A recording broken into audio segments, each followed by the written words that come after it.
வணக்கம் அன்பு நண்பர்களே.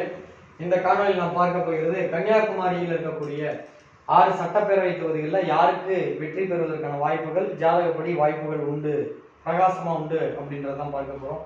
ஸோ கன்னியாகுமரி பொறுத்த வரைக்கும் 6 தொகுதி. அதில் கன்னியாகுமரி, நாகர்கோயில், குளச்சல், பத்மநாபபுரம், விளவங்கோடு, கிளியூர் ஆகிய தொகுதிகள். இது எதன் அடிப்படையில் கணிக்கப்பட்டிருக்கு அப்படின்னா, திராவிட முன்னேற்ற கழகத்தினுடைய கூட்டணி மற்றும் அந்த கட்சியினுடைய திராவிட முன்னேற்ற கழகம் மற்றும் அதன் கூட்டணி கட்சியினுடைய வேட்பாளர்கள் ஜாதகம் இதுல மேக்சிமம் யாருக்குமே இல்லை. ஸோ அவங்க எலெக்ஷன் கமிஷன் அஃபிடவிட்ல கொடுத்த ஓட்டர்ஸ் ஐடி, அதே மாதிரி அண்ணா திராவிட முன்னேற்ற கழகத்தின் சார்பாக அவங்க கூட்டணி கட்சியில் இருக்கக்கூடிய வேட்பாளர்கள் அவங்களுடைய டேட் ஆஃப் பர்த், அதன் அடிப்படையில 2 பேருக்குள்ள 2 ஜாதகத்துல எந்த ஜாதகம் பலம் அவங்க ஜெயிக்கிறாங்க அப்படின்ற மாதிரி நான் இது போட்டிருக்கேன். ஸோ இதோட ஒரு ரிசர்ச். இதில் தமிழக வெற்றி கழகத்தையோ நாம் தமிழர் கட்சியோ நான் இதை வந்து கன்சிடர் பண்ணேன் அப்படின்னா 1000 ஜாதகம் பார்க்க முடியாது அப்படின்றது தான் காரணமே தவிர குறைச்சி மதிப்பிட கிடையாது. டைம் பத்தல அப்படின்றது தான் உண்மை. ஸோ அதன் அடிப்படையில் யாரெல்லாம் ஜெயிக்கிறதுக்கு வாய்ப்பு இருக்கு அப்படின்னு நான் ரிசர்ச் பண்ணி இதை போட்டிருக்கேன். பாருங்க, முதலாவது நான் பார்க்க போகின்ற தொகுதி கன்னியாகுமரி மாவட்டத்தில் கன்னியாகுமரி தொகுதி. கன்னியாகுமரி மாவட்டத்தில் கன்னியாகுமரி தொகுதி. இங்கே அண்ணா திராவிட முன்னேற்ற கழகத்தின் சார்பாக தளவாய் சுந்தரம் அவர்கள், திராவிட முன்னேற்ற கழகத்தின் சார்பாக மகேஷ் அவர்கள், நாம் தமிழர் கட்சி சார்பில் மரியா ஜெனிஃபர் அவர்கள், தமிழக வெற்றி கழகத்தின் சார்பாக மாதவன் அவர்கள் இங்கே போட்டியிடுறாங்க. ஸோ இந்த தொகுதியை பொறுத்த வரைக்கும் மகேஷ் தளவாய் சுந்தரண்ணாவுக்கும் மகேஷ் வந்து முன்னாள் மேயராக இருந்தவங்க. அவர் வந்து ஏற்கனவே அமைச்சராக இருந்தவர். இங்கே சேலம் செம்மல் அண்ணாவுக்கு அவர் ரொம்ப ஃப்ரெண்டு. ஒரு முறை 4 ரோட்டில் இளைஞர் பாசறை சார்பாக சதீசன் நடத்தின மீட்டிங்கில் தளவாய் சுந்தரண்ணா வந்து செம்மல் அண்ணனுக்கு முன்னாடி பேசும்போது இல்லை அண்ணனுக்கு முன்னாடி நான் பேசினா சரி வராது, அண்ணா என்னோட சீனியரு, நான் பேசிட்டு தான் அண்ணா பேசணும் அப்படின்னு சொல்லிட்டு மைக்கை உண்மையாக சண்டை போட்டு பிடுங்கி பேசிட்டு தான் அவர்கிட்ட கொடுத்தாரு. நானும் அவங்க கூட இருந்தேன். ஸோ இவங்க நெக்ஸ்ட். ஸோ இதில் வந்து அவர் 2 பேர் ஜாதகம் நம்மகிட்ட இல்லை. பட் இவருடைய டேட் ஆஃப் பர்த், அந்த அஃபிடவிட்டில் கொடுத்த டேட் ஆஃப் பர்த் 2 பேர் வச்சு பார்க்கும் பொழுது தளவாய் சுந்தரண்ணாவோட ஜாதகம் முன்னிலேயே ஒரு அமைச்சருக்கு உண்டான பலமான ஜாதகம். சூரியன் பலமா இருக்கு, செவ்வாய் பலமா இருக்கு, சுக்கிரன் பலமா இருக்கு, சனி பலமா இருக்கு. இவர் திமுக சார்பாக போடுகின்ற மகேஷ் அவர்கள் ஜாதகத்துல சூரியன், சந்திரன் 2 கிரகம் மட்டும்தான் பலமா இருக்கு. ஸோ இதன் காரணமாக டிரான்சிட்டுக்கே நான் போகல. ஸோ திரு அண்ணா திராவிட முன்னேற்ற கழகத்தை சார்ந்த திரு தளவாய் சுந்தரம் அண்ணா அவர்கள் கன்னியாகுமரி தொகுதியில் வெற்றி பெறுகிறார் என்பதுதான் ஸ்ரீ பாலாஜி ஜோதிட ஆராய்ச்சி மையத்தின் சார்பாக வெளியிடப்படுகின்ற கணிப்பு. அப்படி ஜெயிக்கும் பட்சத்தில் அண்ணனுக்கு வாழ்த்துக்கள். அடுத்ததான் நான் பார்க்க போகின்ற தொகுதி நாகர்கோயில். கன்னியாகுமரியில் இருக்கக்கூடிய நாகர்கோயில் தொகுதி. கன்னியாகுமரியில் இருக்கக்கூடிய நாகர்கோயில் தொகுதியை பொறுத்த வரைக்கும் திராவிட முன்னேற்ற கழகத்தின் சார்பாக ஆஸ்டின், அண்ணா திராவிட முன்னேற்ற கழகத்தின் சார்பாக கூட்டணி கட்சி வேட்பாளரான பாஜக சிட்டிங் எம்எல்ஏ M.R. காந்தி அவர்கள், திமுக சார்பில் ஆஸ்டின், நாம் தமிழர் கட்சியின் சார்பில் முத்துக்குமார், தமிழக வெற்றி கழகத்தின் சார்பில் போர்வின் கிங்ஸ் ஆகியோர் இங்கே போட்டியிடுறாங்க. ஸோ இந்த தொகுதியை பொறுத்த வரைக்கும் யாருடைய டேட் ஆஃப் பர்த்துமே இல்லை. நான் வந்து இங்கே சேலம் மாவட்ட தலைவர் கோபிநாதன் கூட அண்ணா அவர்கிட்ட எதாவது கேட்டு பாருங்கன்ற மாதிரி ஒரு தடவை சந்திக்கும் போது கேட்டேன். ஸோ அவரு ட்ரை பண்ணுற பாலாஜினாரு. பட் அவருக்கு அண்ணா அறிமுகம் இல்லை போல இருக்கு. ஸோ அவருடைய டேட் ஆஃப் பர்த் விக்கிபீடியாவில் பார்த்தேன். ஆஸ்டின் அண்ணாவோட ஜாதகமும் விக்கிபீடியாவில் இருக்குது. ஸோ 2 பேரோட ஜாதகம்னா அந்த டேட் ஆஃப் பர்த் அஃபிடவிட் கொடுத்த டேட் ஆஃப் பர்த்தில் இருக்கக்கூடிய லக்னம் மட்டும் இல்லாத கோச்சார கிரக நிலை, அவங்க பிறந்த தேதி அன்னைக்கு. அதன் அடிப்படையில் பார்க்கும் பொழுது காந்தி அண்ணாவுக்கு கேது, சந்திரன், குரு பலமா இருக்கு. ஆஸ்டின் அண்ணாவுக்கு சூரியன், செவ்வாய், சந்திரன், சனி, ராகு, கேது 5 கிரகம் பலமா இருக்கு. ஆனா அது எதுவுமே இப்போ ரூலிங்ல இல்லை. 5 கிரகம் பலமா இருந்தாலும் ரூலிங்ல இல்லை. இவருக்கு 3 கிரகம் பலமா இருந்தாலும் ரூலிங்ல நல்லா இருக்கு. அதனால டிரான்சிட்டுக்கு போய் பார்த்தேன். டிரான்சிட்ல போய் பார்க்கும்போது இவருக்கு குரு M.R. காந்தி அண்ணாவுக்கு குரு பகவான் பிறந்த சுக்கிரனையும் சனி பகவானையும் பார்க்கிறது. இவருக்கு பிறந்த கால குரு யார் மீதும் பார்வை இல்லை. ஸோ கோச்சாரத்தின் அடிப்படையில் இந்த தொகுதி கணிக்கப்படுகிறது. ஸோ இந்த தொகுதியில் வெற்றி பெறுவதற்கான வாய்ப்பு திரு நாகர்கோயில்ல பாஜக சார்பாக மீண்டும் M.R. காந்தி அவர்கள் வெற்றி பெறுவதுதான் நம்முடைய ஜோதிட கணிப்பு. அவர் வெற்றி பெறும் பட்சத்தில் அண்ணனுக்கு வாழ்த்துக்களும் பாராட்டுகளும். ஸோ கன்னியாகுமரியில அடுத்த தொகுதி குளச்சல். ஸோ குளச்சல் தொகுதியை பொறுத்த வரைக்கும் திராவிட முன்னேற்ற கழகத்தின் சார்பாக காங்கிரஸ் கட்சி வேட்பாளராக விளவங்கோடு சிட்டிங் எம்எல்ஏ தாரகை கத்பட்,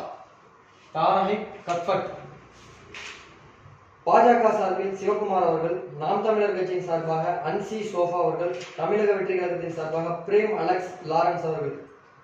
யாருடைய ஜாதகமும் நம்மகிட்ட இல்லை. ஸோ இதில் வந்து தாரகை கட்பட் மற்றும் டி சிவகுமார் அவங்க 2 பேரோட ஜாதகத்தில் நம்ம செக் பண்ணி பார்த்ததுல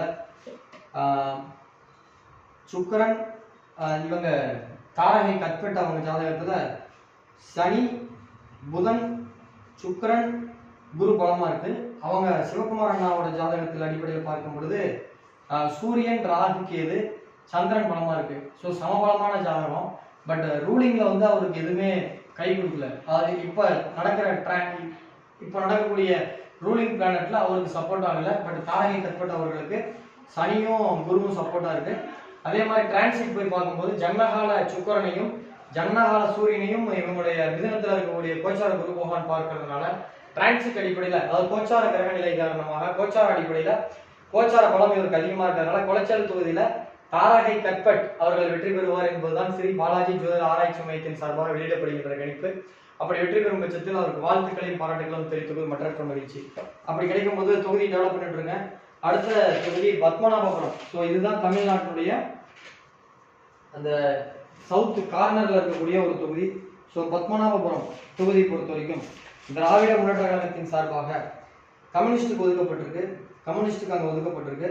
ஸோ அங்கே வந்து பார்த்தீங்கன்னா செல்வ சுவாமி அவர்கள் நிற்கிறாங்க. பாஜக சார்பாக குமரி பா ரமேஷ் அவர்கள் நிற்கிறாங்க. நாம் தமிழர் கட்சியின் சார்பாக சீலன் அவர்களும் தமிழக வெற்றி கழகத்தின் சார்பில் கிருஷ்ணகுமார் அவர்களும் போட்டிடுறாங்க.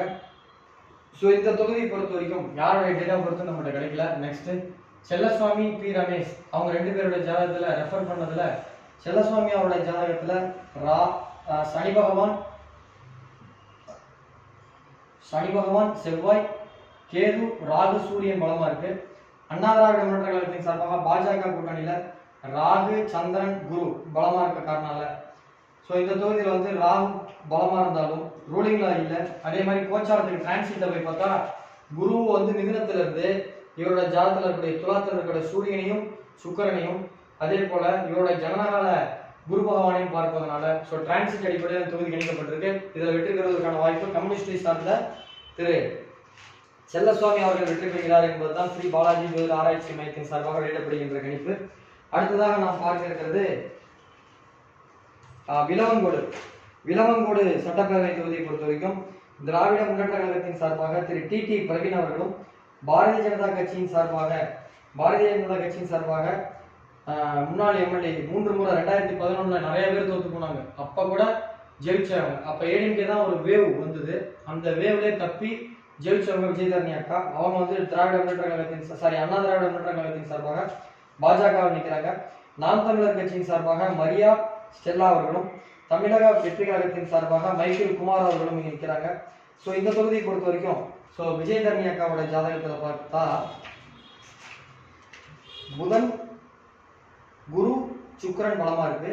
திராவிட முன்னேற்ற கழகத்தின் சார்பாக பிரவீன் அவர்களோட ஜாதகத்துல சனி கேது ராகு கேது சனி பகவானும் சுக்கிரனும் பலமா இருக்காங்க. ஸோ வந்து 2 பேருமே சமமான பலமான ஜாதகம்.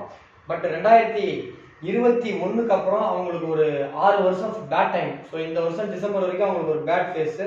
திரும்ப அதுக்கப்புறம் நல்ல வாய்ப்பு இருக்கு. ஸோ அடுத்த வட்டம் எலெக்ஷன்ஸ் எல்லாம் நின்னாங்கன்னா இல்லை வந்து உள்ளாட்சி எல்லாம் நின்னாங்கன்னா ஒரு மேயராகவோ டெப்டி மேயராக வரதுக்குலாம் வாய்ப்புகள்லாம் உண்டு. பட் ஒரு எம்எல்ஏவா இருந்து மேயருக்கு போகிறதுக்கு விருப்பப்படுறாங்களான்னு தெரியல. பட் ஆனால் அடுத்தடுத்து வரக்கூடிய டைம் நல்லா இருக்கு. இப்போ கோச்சார ரீதியாக பார்க்கும் பொழுது ஒரு சின்னதா ஜாதக அடிப்படையில் குருவினுடைய பலத்தை வைத்து பார்க்கும் பொழுது இங்கே டி பிரவீன் அவர்கள் வெற்றி பெறுகிறார் என்பதுதான் ஸ்ரீ பாலாஜி ஜோதிட ஆராய்ச்சி மையத்தின் சார்பாக வெளியிடப்படுகின்ற ஜோதிட கணிப்பு. அடுத்த தொகுதி கடைசி தொகுதி, தமிழ்நாட்டினுடைய கடைசி தொகுதி கிளியூர். ஸோ கிளியூர் தொகுதியை பொறுத்த வரைக்கும் திராவிட முன்னேற்ற கழகத்தின் சார்பாக காங்கிரஸ் ஒதுக்கப்பட்டிருக்கு. திராவிட முன்னேற்ற கழகத்தின் சார்பாக காங்கிரஸ் சட்டமன்ற குழு தலைவராக இருக்கக்கூடிய ராஜேஷ்குமார் ஏற்கனவே 2 முறை ஜெயிச்சிருக்காரு. இப்போ 3வது தடவை வாய்ப்பு கொடுத்துருக்காங்க. பாரதிய ஜனதா கட்சியின் சார்பாக தமிழ் மாநில காங்கிரஸ் சார்பில் நிவின் சைமன் அவருக்கு வாய்ப்பு கொடுத்துருக்காங்க. நாம் தமிழர் கட்சியின் சார்பாக இம்லர், தமிழக வெற்றி கழகத்தின் சார்பாக சுபின் ஆகியோருக்கு வாய்ப்பு கொடுத்துருக்காங்க. ஸோ இவர் சிட்டிங் எம்எல்ஏவோட ஜாதகம் நெக்ஸ்ட் பார்ப்போம். சரி, 2 பேருடைய ஜாதகமே கிடைக்கல. எல்லாமே இந்த சேலம், ஈரோடு, கோயம்புத்தூர், கரூர், நாமக்கல்லோட ஜாதகம்லாம் நம்மகிட்ட மேக்சிமம் இருந்தது. இல்லைனா கூட விக்கிபீடியாவில் கிடைச்சிது. எதுவுமே கிடைக்கல. எனக்கு அதுதான் பயமா இருக்கு. சரி, பண்ணாம விட தான் நம்ம இந்த மாதிரி சில ரிஸ்க்லாம் எடுக்கிறோம்.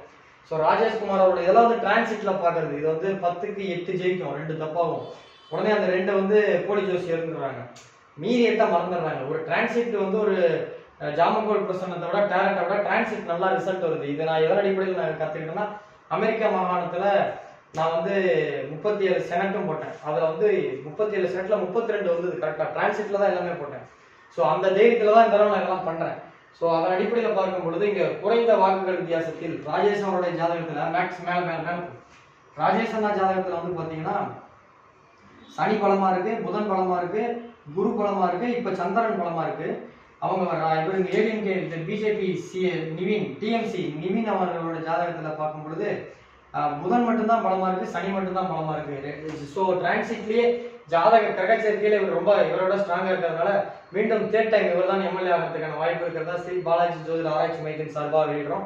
ஸோ இந்த தொகுதியில கிளியூர் தொகுதியில திரு ராஜேஷ்குமார் அவர்கள் வெற்றி பெறுகிறார் என்பதுதான் கணிப்பு. ஸோ தமிழ்நாட்டில் 234 தொகுதி கணிப்பும் வீடியோ போட்டு நான் முடிச்சுட்டேன். ஸோ அதில் சின்ன சின்ன தொகுதி வீடியோலாம் நான் அதிகபட்சம் இன்னைக்கு எக்ஸிட் போல் இப்போ நைட் 7 மணிக்கு வந்துடும். ஸோ இன்னும் 2 மணி நேரம் தான் இருக்குது. அதுக்குள்ளே இது எடிட் பண்ணுறது கஷ்டம், ஏன்னா நான் டம்லைன் வேலை தான் இருக்குது. ஸோ நாளைக்கு அல்லது நாளை மறுநாள் எல்லாத்தையும் போட்டு முடிச்சிடுறேன். ஸோ இது வரைக்கும் இந்த சேனலை சப்ஸ்கிரைப் பண்ணாமல் பார்க்குறவங்க சப்ஸ்கிரைப் பண்ணுங்கள். தமிழக வெற்றி கழகத்தின் சார்பாக ஒருத்தர் கூட ஜெயிக்கலைன்னு நீங்கள் சொல்லலாம். நான் அவங்கள ரேஸில் எடுத்தால் தான் அவங்க ஜெயிப்பாங்க தோப்பாங்கன்றது சொல்ல முடியும்.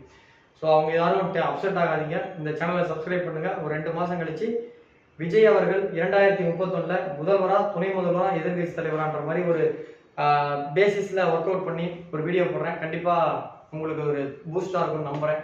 ஸோ அந்த சேனலை சப்ஸ்கிரைப் பண்ணுங்கள். நன்றி, வணக்கம்.